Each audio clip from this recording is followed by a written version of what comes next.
Hello guys. तो आज हम पढ़ने वाले हैं drug used in peptic ulcer. Peptic ulcer यानी कि जो पेप्टिक अल्सर में जो ड्रग यूज होती है वो कौन कौन सी होती है, जिससे कि पेप्टिक अल्सर को अपन कम कर सकें। पहली बात हम ये समझ लेते हैं कि पेप्टिक अल्सर होते कहाँ पर है और ये किससे होते हैं। पेप्टिक अल्सर है ना, अपने स्टमक जो होता है अपना, वहाँ पर जो छोटे छोटे है ना, जो अपने मुँह में छाले हो जाते हैं ना, वैसे यहाँ पर भी बन जाते हैं। छोटे छोटे से गोल गोल स्टर जैसे बन जाते हैं। ऐसे अपने स्टमक की जो लेयर्स होती है ना, उसमें ऐसे बन जाते हैं। इनको बोलते हैं पेप्टिक अल्सर। अभी किससे होगा? स्टमक में क्या होता है? एसिड होता है, HCl होता है स्टमक में, तो है ना।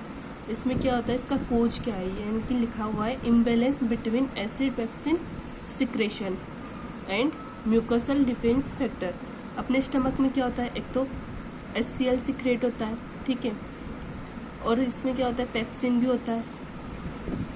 और क्या होता है स्टमक में, जो उसकी लेयर होती है वो कौन सी होती है? म्यूकोसल लेयर होती है। तो पेप्टिक अल्सर किस किस से होगा?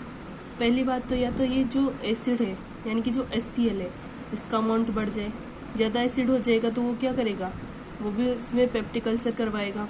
पेप्सिन और ये एसिड जो होता है ना HCl, इनमें बैलेंस होता है। इन दोनों का अमाउंट अगर ज़्यादा हो जाएगा, HCl का ज़्यादा हो गया, इससे इम्बैलेंस हो जाएगा दोनों के बीच में, तो क्या होगा, पेप्टिक अल्सर होंगे। और एक ये जो म्यूकोसा की जो लेयर होती है ना, अपने स्टमक में ऐसी लेयर होती है म्यूकोसा की, ठीक है। अगर ये लेयर है ना, ये इनकी मोटाई इतनी है, वैसे तो थिकनेस इतनी है इनकी, मान लो ये इतनी सी रह गई, तो इसमें जो एसिड HCl करेगा एक्ट, तो यहाँ पर ज़्यादा चांस होंगे। तो अगर म्यूकस की जो सिक्रेशन होता है ना, pepsin secretion and mucosal defence factor, इनमें जो अगर कोई इम्बैलेंस यानी कि इनमें बैलेंस नहीं रहता है, तब क्या होता है, पेप्टिक अल्सर। अब मैंने बता दिया क्या क्या कोज होते हैं इसके। अब उसी हिसाब से जो है इनका क्लासिफिकेशन करते हैं। पहला है इसमें एंटासिड। अगर अपना HCl बढ़ रहा है, ठीक है, तो HCl को कम करने के, HCl बढ़ रहा है यानी कि एसिड बढ़ रहा है, तो इसको कम कैसे करेंगे अपन, इसके लिए देंगे एंटासिड, ठीक है। एंटासिड क्या होती है? एंटासिड क्या करेगी?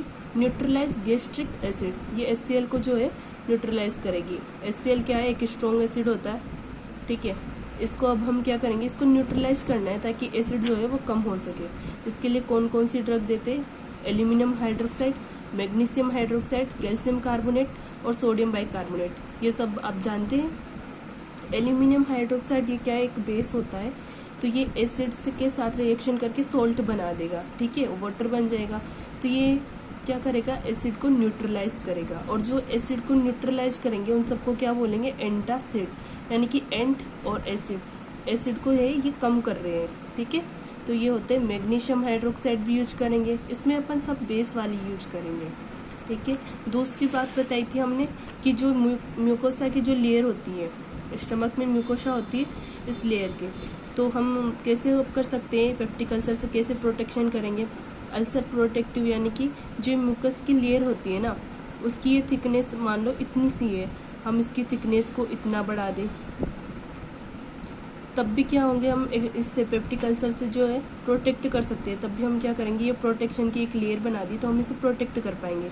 तो इसमें कौन सी ड्रग्स यूज करते हैं? इसमें होती है सुक्रालफेट और बिस्मथ। ये क्या करते हैं, जो म्यूकोसा की एक लाइन है ना, इसके ऊपर ये डबल लाइन है और भी बना देते हैं, इसको और मोटा कर देते हैं। सुक्रालफेट और बिस्मथ, इसमें जो है अपन म्यूकोसा से इसे प्रोटेक्ट करेंगे, म्यूकोसा की लेयर को थिकनेस को बढ़ा देंगे, जिससे वो प्रोटेक्ट होगी और अल्सर नहीं होंगे। तीसरा है गैस्ट्रिक एसिड, जो सिक्रेशन है उसको कम करें।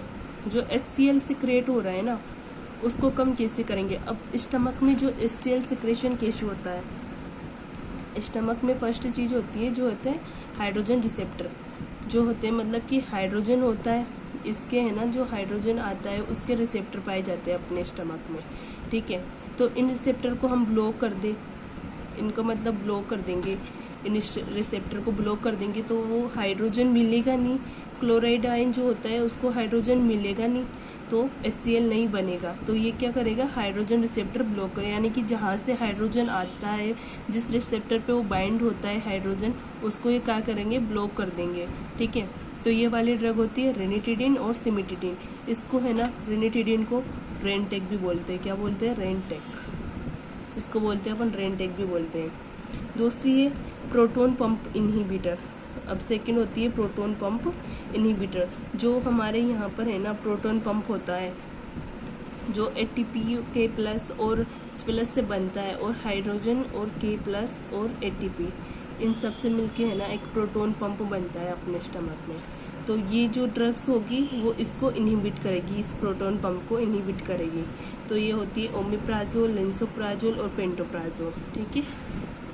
और एंटी एच पाइलोरी हमने एक और कोज बताया था इसका। एच पाइलोरी है ना एक बैक्टीरिया होता है, ठीक है। एच पाइलोरी क्या होता है, एक बैक्टीरिया होता है जो अपने स्टमक में अगर प्रेजेंट होता है तो ये भी क्या करवाता है, पेप्टिक अल्सर कोज करवाता है। ये भी पेप्टिक अल्सर जो है कोज करवाता है। तो इस एच पाइलोरी को अगर डिस्ट्रॉय करना है, इसको भी, इसके लिए कौन सी ड्रग देते हैं हम, मेट्रोनिडाजोल और एमोक्सिसिलिन।